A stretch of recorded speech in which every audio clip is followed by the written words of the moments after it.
अरे निरख सखी ये खंजन आए, निरख सखी ये खंजन आए, फेरे उन मेरे रंजन ने, फेरे उन मेरे रंजन ने, नयन इधर मन भाए, निरख सखी ये खंजन आए। अरे फैला उनके तन का तप मन से सर सरसाए, घूमे वे इस ओर वहाँ ये हंस यहाँ उड़ छाए, निरख सखी ये खंजन आए। करके ध्यान आस इस जन का निश्चय वे मुस्काए, फूल उठे हैं कमल अधर से यह बंदूक सुहाए। अरे स्वागत स्वागत शरद भाग से मैंने दर्शन पाए, नभ ने मोती वारे लो ये अश्रु अग्र भर राये, निरख सखी ये खंजन आए। प्रस्तुत पद्यांश हमारे मैथिली शरण गुप्त द्वारा लिखित गीत से उद्घृत है, जिसमें उर्मिला के विरह व्यथा का वर्णन कर रहे हैं। बात उस समय की हो रही होती है जब लक्ष्मण जी उर्मिला को छोड़ करके अयोध्या में वन को राम के साथ चले जाते हैं। तो यहाँ उर्मिला की क्या दशा होती है उसका वर्णन कर रहे हैं और लिखते हैं कि निरख सखी ये खंजन आए। उर्मिला अपने सखी से, अपने सहेलियों से कहती हैं अयोध्या में कि ये खंजन पक्षी यहाँ गए। कहती हैं देखो ये पक्षी, खंजन पक्षी यहाँ आ गए हैं। और कहती है कि फेरे उन मेरे रंजन ने, कहती है कि फेरे उन मेरे रंजन ने, नयन इधर मन भाई। कहती है कि पक्षी आ गए हैं, इससे ये हमें संदेश मिल रहा है कि ये जो मेरे रंजन है, मेरे मेरे पति हैं, वो उन्होंने अपने नयन को इधर शायद प्रेम से एक बार देखा हो, इस कारण से ये खंजन पक्षी इधर आ गई। इसका संदेश है कि मेरे पति लक्ष्मण जी ने यहाँ एक बार नयन इधर जरूर किया होगा। आगे कहती हैं कि फैला उनके तन का आतप मन से सर सरसाए। बहुत अच्छी लाइनें लिखी गई हैं कि फैला उनके तन का आतप। कहते हैं उनके तन का जो आतप है, तेज है, वो फैला है और मन से सरसाए, सरसाए जैसे मनों में उनका तेज जा रहा हो। और कहती है घूमे वे इस ओर वहाँ ये हंस यहाँ उड़ा छाए। कहती हैं कि वो घूम चुके हैं, वो इस दिशा में जरूर घूमे होंगे, तभी ये हंस यहाँ उड़ करके यहाँ हमारे पास आ गए हैं। आगे कहती है कि करके ध्यान आस इस जन का, करके ध्यान आज इस जन का निश्चय वे मुस्काए। और कहती हैं उर्मिला अपने सखी से कि जरूर मेरे पति लक्ष्मण जी ने आज मेरा ध्यान किया होगा। कहती हैं कि आज जरूर उन्होंने हम लोगों का ध्यान किया होगा और वो जरूर एक बार मुस्कुराए होंगे, इस कारण से ये खंजन पक्षी यहाँ आए हैं। आगे कहती कि फूल उठे हैं कमल अधर से यह बंदूक सुहाए। फूल उठे हैं कमल, कमल कमल के पुष्प खिल उठे हैं अधर से यह बंदूक सुहाए। बंदूक एक फूल होता है लाल कलर का। तो कहती हैं कि अधर से, ये जो अधर है ऊँट भी है, ये अब लाल कलर के फूलों यानी बंदूक के फूलों जैसे अब सुशोभित हो रहा है। और कहती हैं कि स्वागत स्वागत शरद भाग्य से मैंने दर्शन पाए। और शरद ऋतु का स्वागत करते हुए उर्मिला जी कहती हैं कि आपका स्वागत है शरद ऋतु, जो आपके आने से ये सभी चीज़ें हो गई कि पक्षी आ गए, फूल खिल उठे, ये सभी चीज़ों को मैंने दर्शन पा लिया। और कहती नभ ने मोती वारे लो ये अश्रु अर्घ भर लाए। नभ ने मोती वारे, शरद ऋतु हो गई है, नभ ने मोती वारे यानी नभ से यानी आकाश से ओस की छोटी छोटी बूंदें गिर रही हैं। और ये अश्रु अर्घ भर लाए, और ये आंसू जो हैं आज जैसे अर्घ ले आए हों तुम्हारे चरणों में जल डालने के लिए, आज जैसे आँख में आंसू आ गए हैं, ये अश्रु अर्घ भर के लाए हैं। तो ये बहुत ही सुंदर लाइनें लिखी गई हैं गीत में। इसके पहले हम लोगों ने कैकेयी का अनुताप पढ़ा और इसका इसी चैप्टर में दूसरा भाग है गीत। तो इस पूरे चैप्टर में गीत में यही बताया गया है कि किस ऋतु में विहरणी जो उर्मिला है उनका विरह जो है, प्रेम से विरह है, लक्ष्मण जी से जो विरह हो गई हैं, उनके विरह व्यथा का वर्णन किया गया है। तो उसी में लिखा गया था कि निरख सखी ये खंजन आए। तो ये था। आगे देखते हैं आगे कौन सा है। आगे है आपके पास, इसी के कड़ी को आगे बढ़ाते हुए देखेंगे जी। आगे है कि शिशिर न फिर गिरी वन में। बहुत ही सुंदर लाइनें वर्णित की गई हैं, पढ़ते हैं कि शिशिर न फिर गिरी वन में शिशिर न फिर गिरी वन में, अरे जितना मांगे पतझड़ दूंगी मैं इस निज नंदन में, शिशिर न फिर गिरी वन में शिशिर न फिर गिरी वन में। अरे कितना कंपन तुझे चाहिए ले मेरे इस तन में, सखी कह रही पांडुरता का क्या भाव अनन में, शिशिर न फिर गिरी वन में शिशिर न फिर गिरी वन में। अरे वीर जमा दे नयन नीर यदि तू मानस भाजन में, तो मोती सा मैं अकिंचना रखूं उसके मन में, शिशिर न फिर गिरी वन में शिशिर न फिर गिरी वन में। अरे हंसी गई रो भी न सकूं मैं, कहती हैं कि हंसी गई रो भी न सकूं मैं अपनी इस जीवन में, टूट कंठा है क्या देखूं, टूट कंठा है देखूं फिर क्या हो भाव भुवन में, शिशिर न फिर गिरी वन में शिशिर न फिर गिरी वन में।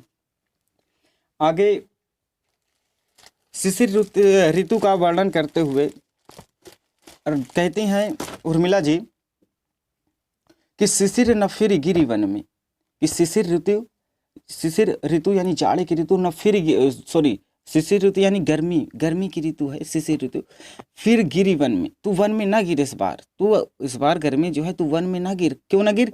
कि जितना मांगे पतझड़ दूंगी।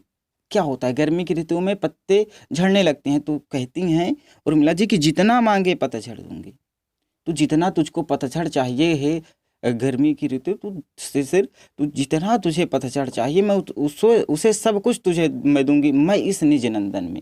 नंदन का मतलब यहाँ शरीर है, तो मैं इस शरीर से ही तुझे उतना मैं पतझड़ दे दूंगी, तू जितना पतझड़ लेती है। आगे कहती हैं कि कितना कंपन तुझे चाहिए ले मेरे इस तन से। प्रेम विरह के कारण उनका शरीर पूरा कांप रहा होता है, तो कहती कि कितना कंपन तुझे चाहिए, कहती कितना तुझे कंपन चाहिए गर्मी की ऋतु में, ले मेरे इस तन से, मेरे शरीर से तू ले मेरे पास इतना कंपन है। और सखी कह रही पांडुरता का क्या अभाव अनन में, सखी कह रही पांडुरता का, कहती हैं कि सखी जो है, हम मेरी सखियां जितनी हैं वो कह रही हैं कि पांडुरता का क्या अभाव अनन में, कहती हैं कि मेरी इस पांडुरता यानी कि शरीर का पीलापन, कह रही हैं कि मेरे शरीर के इस पीलेपन में कोई अभाव नहीं है, यानी मेरा जो पूरा शरीर है वो अब पीला पड़ चुका है प्रेम विरह के कारण। तो कहती हैं कि जितना तुझे चाहिए उतना मैं तुझे दे दूंगी। एक मिनट, हाँ, फिर कहती हैं कि वीर जमा दे नयन नीर यदि तू मानस भाजन में, कहती हैं वीर जमा दे, वीर हे भाई शिशिर ऋतु, तू जमा दे नयन नीर यदि तू मानस भाजन में, यदि तू जमा दे वीर को, कहती है यदि जमा दे नीर नयन नीर, यदि तू मेरे इस नयन नीर यानी कि मेरे आंसुओं को जमा दे, क्या कर दे, आंसुओं को जमा, वीर जमा दे नयन नीर यदि तू मेरी आंसुओं को जमा दे, यदि तू मानस भाजन में, मानस भाजन यानी मन रूपी बर्तन में, मानस भाजन का मतलब क्या हुआ, मानस मतलब मन और भाजन यानी बर्तन, यानी मेरे इस मन रूपी बर्तन में अगर तू मेरी इस नयन नीर को तू जमा दे, तो मोती सा मैं अकिंचना रखूं उसको मन में, कहती हैं तो मैं मोती सा अकिंचना। आगे कहती हैं कि तो मैं मोती सा अकिंचना, हाँ देखते हैं, कहती हैं तो मोती सा मैं अकिंचना रखूं उसको मन में, कहती है तो मोती सा मैं अकिंचना, अगर तू मेरे नयन नीर को जमा दे तो मैं उस नयन नीर को जो है, उस नयन नीर यानी नयन जो आंसू हैं उसको मैं अकिंचना यानी गरीबों की भांति रखूं उसको मन में, मैं उसको अपने मन में रख सकती हूँ। और कहती हैं कि हंसी गई रो भी न सकूं, कहती हैं मैं इस पूरे अपने जीवन में हंसी गई, इतना हंसी गई और मैं रो भी नहीं सकती हूँ। मैं अपने इस जीवन में इतना ज़्यादा हंसी गई हूँ, प्रेम विरह हो गया, सभी लोग मुझ पे हंसे, लेकिन मैं अब रो भी नहीं सकती हूँ। तो उत्कंठा है देखूं फिर क्या हो भाव भुवन में, तो मेरी उत्कंठा यानी कि भाव है, मेरा यह भाव है कि देखूं फिर क्या हो भाव भुवन में, इस भाव भुवन में अब आगे मेरे जीवन में क्या होगा उसे मैं देखती हूँ। एक बार फिर से इसे देखते हैं कि शिशिर न फिरी गिरी वन में, कहती हैं कि हे पतझड़ ऋतु, तू अब इस बार पर्वतों में न गिर, तू वनों में न गिर, जितना मांगी पतझड़ दूंगी मैं इस निज नंदन में, तुझे जितना चाहिए पतझड़ मैं इस निज नंदन में दूंगी। और कितना कंपन तुझे चाहिए ले मेरे इस तन से, तुझे जितना कंपन चाहिए मेरे इस शरीर से ले ले, क्योंकि मेरा प्रेम विरह के कारण जो है शरीर पूरा कांप रहा है। आगे कहती हैं कि सखी सखी कह रही पांडुरता का क्या अभाव अनन में। सखी कह रही पांडुरता का कि मेरी जो जितनी सखियां हैं वो कह रही हैं कि पांडुरता यानी पीलापन, शरीर का पीलापन में कोई अब नहीं है। गर्मी ऋतु में क्या होता है, पीले पत्ते झड़ते हैं ना, तो वही कह रही हैं कि जितना मांगे पतझड़ दूंगी मैं इस निज नंदन में। और सखी कह रही पांडुरता का क्या अभाव अनन में, यानी मेरे पास पीलापन इतना ज़्यादा है, तू ले ले जितना तुझे चाहिए। और वीर जमा दे नयन नीर यदि तू मानस भाजन में। वीर मतलब हे भाई, भाई कहती हैं कि हे भाई जमा दे नयन नीर, मेरे जितने भी नयन नीर है उसको अगर तू जमा दे तो मोती सा मैं अकिंचना रखूँ उसको मन में। अकिंचना मतलब होता है गरीब, मैं गरीब असहाय की भांति उसको अपने मन में रख लूँगी उन मोतियों को। वो कहती हैं कि हंसी गई रो भी ना सकूं, मैं अपने इस पूरे जीवन में इतना ज़्यादा हंसी गई हूँ लेकिन मैं रो भी नहीं सकती हूँ अपने जीवन में। और कहती हैं तो उत्कंठा है, कहती हैं अब मेरा ये भाव है देखूं फिर क्या हो भाव भुवन में। अब कहती हैं कि फिर अब आगे क्या होगा, क्या भावनाएं आएंगी उसको मैं देखूंगी अपने जीवन में। इस प्रकार पतझड़ ऋतु से उर्मिला जी अपने प्रेम विरह के कारण उसको कहती हैं। आगे है कि मुझे फूल मत मारो। फिर से उर्मिला जी अपने प्रिय विरह को दर्शाते हुए कहती हैं कि मुझे फूल मत मारो, मैं अबला बाला वियोगनी कुछ तो दया विचारो।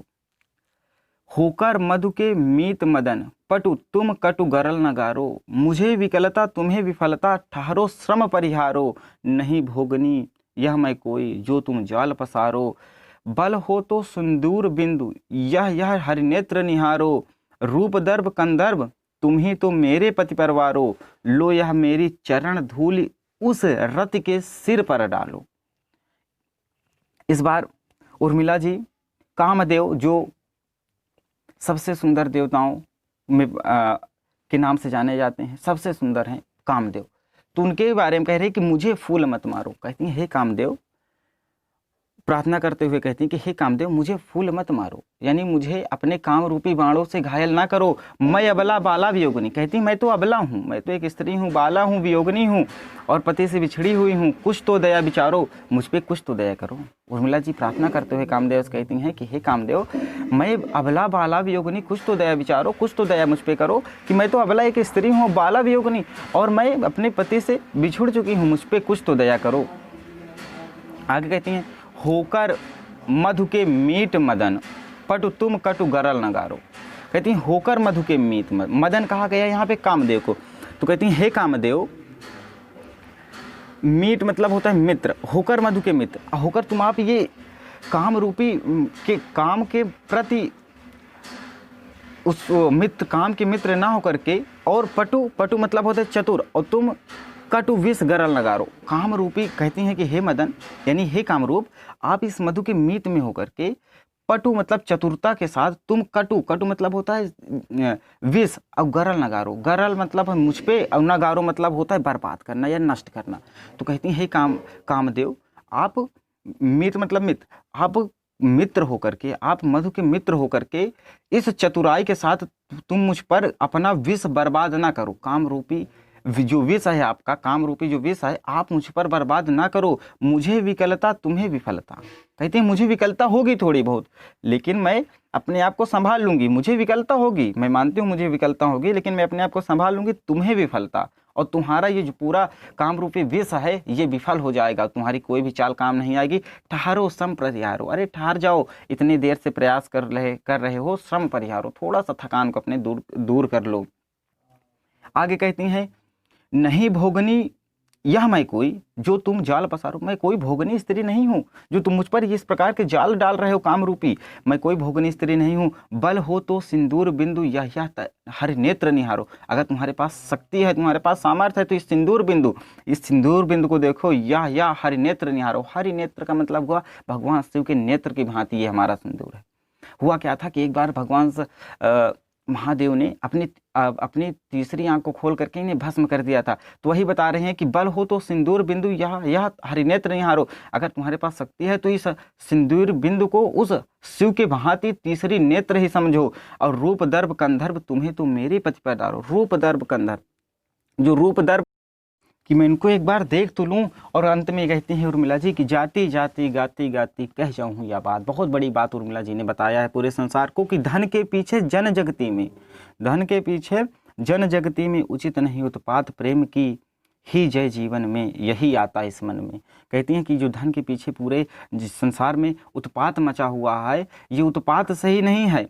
सबसे पहले जीवन में प्रेम होना चाहिए, सबसे पहले प्रेम होना चाहिए, प्रेम की ही जय जीवन में। सबसे पहले जीवन में प्रेम को ही पहला स्थान मिलना चाहिए और यही मेरे मन में आता है। ठीक है, तो इस प्रकार ये पूरी पोयम का गीत जो थी ख़त्म हो चुकी है। हम लोगों ने अच्छे से इसे पढ़ा, बढ़िया से सीखा है। ठीक है, आप लोग बढ़िया से इसे तैयार करिए, बोर्ड एग्जाम में आने की संभावनाएं ज़्यादा होती हैं। ठीक है, मिलते हैं हम लोग अगले वीडियो में।